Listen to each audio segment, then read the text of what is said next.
Welcome to season 4, Fostering Change, the #1 podcast in adoption and foster care. Each week we speak to the most amazing good humans about topics that touch each and every one of us. If you have a guest suggestion or interested in sponsoring our podcast, please visit us at fosteringchange@comfortcases.org. Now, sit back, enjoy, learn, get motivated, and let's speak to some fascinating guests. I was so excited about this interview. And most of you, as you watch this, if you're watching it on our YouTube channel, you can see why I'm so excited. For those who are listening, I will tell you why. I truly do believe that people come into your life for one reason, and that is to lift you up. And when this one particular human came into my life 14 years ago, it absolutely changed everything. See, my story was that I have always wanted to be a dad. I always wanted to have a kid look up at me and really see that I was going to help them, guide them. But little did I know that I would have a son who actually would teach me how to look at the world upside down. And I don't think I have to give it any more introduction but to welcome my son, my husband's son, our amazing 16-year-old, Makai Scheer. Makai, welcome to Fostering Change. Hi. Makai, so when Dad decided that we were going to do this Valentine episode, it was actually Mr. David, my producer, who was really thinking about how can we do something different. And by the way, we were going to maybe have your dad on, but I really thought it would be kind of interesting for you and I to have a conversation. So how do you feel about that? Good. Good. So, Makai, just recently, you and I went to Lynn University to visit. Dad had to give a speech, and we packed 1,000 cases, but you actually got to visit the college because you're thinking about going there, and I see you got your Lynn hat on. Tell me, what was that experience like? I would say it's if I would compare this to Hoshi Polko Universal Studios, I'd go instead of if it was a college, I'd go to Lynn University instead of Universal Studios if it was a college, or Hoshi Park if it was a college. Wow. So you kind of compare it to like a amusement park that you would think you liked it more. What were some of the things that you liked about it at Lynn? The cafeteria, about how it's open. Also, all the buildings, because they're like close to each other instead of all far away. So like some other colleges that they have like that. The weather is beautiful. It's amazing. That's What else? I love that you like the weather. So Daddy liked the weather as well. So Makai, one of the things that has really surprised me, and you and I have a lot of conversations about this, but as a young boy, you were adopted and you came to your forever family, and your dad and I were able to become your father. And it was the biggest gift in the world. Do you remember as a little boy coming and living with your dad and I? No, I do not. No. So in your life, the only thing you remember is having your dad's. Mhm. Wow. So I have to ask you, you've always been very open, and you and I have talked about the fact that, you've gone to a private school, that you do have what they call fetal alcohol syndrome, and you've actually met kids at Lynn University that have fetal alcohol syndrome as well. What would you tell a boy or a girl who's listening to Fostering Change, and maybe they might have, reactive attachment disorder or fetal alcohol syndrome, or, what would you tell them that is what's possible? What is possible? So if it's that, like I say at school sometimes I say it's impossible to do that, but then when you try it, it'll be possible. So once you try it, then it's possible. Don't listen to what other people say. That's like the #1 rule that I have to help other people. Also, what people say, like the mean stuff people say, doesn't matter. Doesn't it probably will affect you, but don't think about it that much because then you got other people like your family, your friends that will support you. So yeah. So you truly do believe that, there's really nothing that you should listen to when it comes to negativity, and start listening to the positive, because you can basically do anything you put your mind to. Yep. So in ninth grade, you started looking around your school and realized that there was not an SGA, that there Yeah. really wasn't. And what you told your dad and I is that I remember that you said that you felt that students didn't have a voice in your school. So tell our listeners and our viewers, what did you decide to do? So I decided to make an SGA or a student government association. For like I don't know how many members. I think it consists of 6 people, and then the advisors too that we have right now, and the SGA. We are doing something for Valentine's Day for all the students and parents and staff if they want to. But yeah, since we I didn't think we had a voice since like all the staff at my school. Some staff will I don't want to say mean. I don't want to be like that. I'm just gonna say some staff were disrespectful, kind of, and then some the other staff that I knew and that some other people knew, oh, they were like the nice.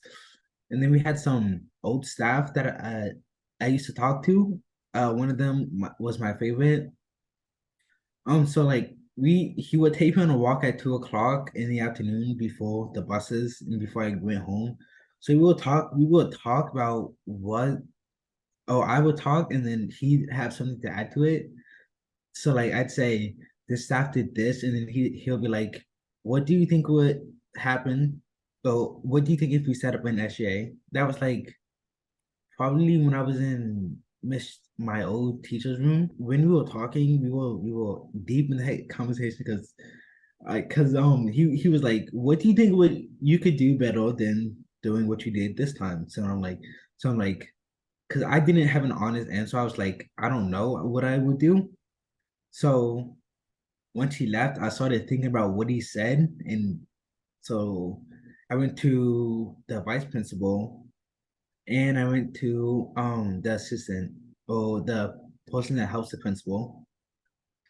I wrote a speech or page that I read to them about what we should add to the school and what the students should get for us to have a voice. And now today it's been successful in all new Wow. Wow, that's amazing. Yes. And you actually are the president of the SGA and, truly moving the needle and understanding that your voice really counts. When your dada and I started Comfort Cases with the help of you and your siblings, we knew that just one person could truly make a change. And that's exactly what you did. Makai, what I really trying to figure out is, where did you get all of this great information to make all of these changes? What made you decide to look around and say, you know what, we all need to have a voice? So what I was watching, I so on YouTube, I watched like stuff about the president and like I don't know how to put them. Well, let's put all together. Like the president of I don't know what they call it in Russia, Japan, all that. So I put all of that together, seeing what in NATO too. I watched something on NATO too. And then what's happening today with Ukraine and Russia? I watched that. So I'm like, what if at my school I set up a SGA consists of members like the vice president, treasurer, secretary. I thought of that. I was like, and then I did watch some animes because they do have like student government associations in that too. Right. So I'm like, I did think about it a while back too. I'm like, I want to write something to the principal to start the SGA, but I was like kind of scared because I didn't think she was gonna accept it. But once I wrote it and once I told her, then she was like, "That sounds like an honest, great idea." Wow. Wow. Wow. I will tell you, as your dad, I can't be more proud. Listen, we're going to take a little break, everyone. I am so, so excited, as you can see, to have one of our children, Makai, on Fostering Change. Makai is wise beyond his years. I am lucky the fact that, he knows where his drive is. But what I love the most is that amazing smile that you have, Makai, and the fact that you do always make sure that daddy looks at the world upside down. We'll be right back. This episode of Fostering Change is sponsored by Comfort Cases, a national nonprofit that inspires our communities to bring hope and dignity to our youth that are in foster care. For just $10 a month, you can support the Comfort Cases mission and help us eliminate trash bags for kids who are entering foster care.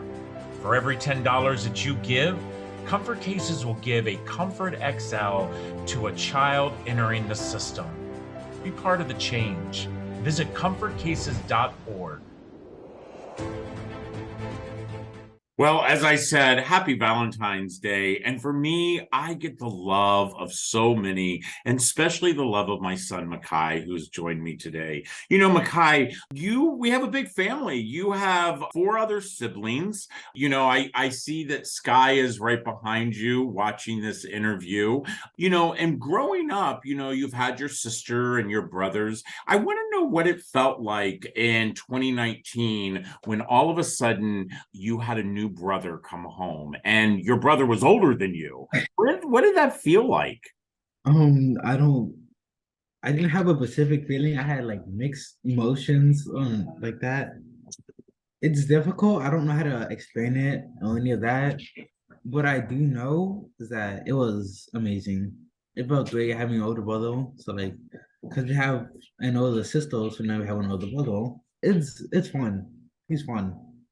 You like having Alex there, huh? Tell me about your relationship with your brother. With Alex, um, so we do joke around sometimes. It's our relationship is like close. It's like probably the closest relationship I've had with any other of my siblings. So Alex is probably like the closest person I've had a relationship with from 2019 to today. It's been amazing. My relationship with Alex is the best. Wow. You know, as your dad, I'm so proud to hear you say that, because to have a sibling all of a sudden arrive into your home, you know, and the way I see you and your brother, it is the most amazing thing as your father. And to know that how you have opened up your heart and how you have loved unconditionally, it just shows that maybe your dad and I might be doing something right. You know, I really want to know what you want to do. I've heard you say to me before some things that you'd like to do, but I really want to know, you know, first, before you answer that, answer this. What does it feel like to be a Scheer? Amazing. Amazing, amazing. What's so different about the being a Scheer than about being a Jones or something? That's a good question. I don't think I can answer that, but I would say that it's amazing, and we have a backyard that we can play in, a front yard if we can play in. We got animals. We also did just get rid of the goats, chickens, and pig. Yeah. So, Makai, you know, one of the things that I absolutely love is having a big family like we have. And I love the fact that, you know, to be proud to be a Scheer. And you were 6 years old when Daddy and Dada started Comfort Cases. And so for the last 10 years, you have watched our charity grow. You've watched Daddy leave his banking job and become a public speaker and an author, you know, and you see how much I travel and how much, you know, we have to sacrifice, you know, for our organization. So tell me what you think that your idea is going to be when you grow up. My idea would be, if possible, I would join the military, but if that is not possible, then I'll take over comfort cases and then I'll do what you're doing right now, but maybe more like extreme. Maybe like if I live somewhere else, then and then that community, I'd start in that little community first, and then I'd go all around the places, start helping other kids around the world, even if it's out of state, out of country. I'll still help kids, even if I have to. I will even buy plane tickets for kids if they don't have a home in a different country or state. I'll fly them over here, find them a home, and yeah. Wow. Wow, Makai. Gosh. You make my heart smile, son.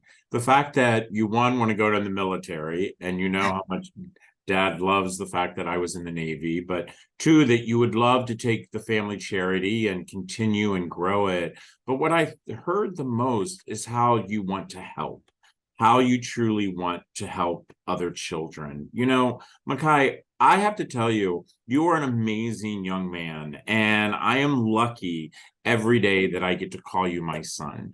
And I'm excited to get out of this studio and come home, and maybe you and I can go grab a bite to eat, buddy. If there's anything that you could tell all the people that are listening, that all the people who maybe have dealt with foster care, dealt with adoption, dealt with maybe having white parents and children of color, or children are white who have parents of color, what would you tell all the people out there that are listening? You're lucky. You're special. Also, don't believe what other people say because it is not true. Do not believe it. Stay positive. Don't go negative because that'll end on a bad road. Always do good always do good and always do good for other people. That'll get you good in life and that'll get you places in life. Don't always take the easy path because it might not always end well. Take the hard path if you have to. Wow.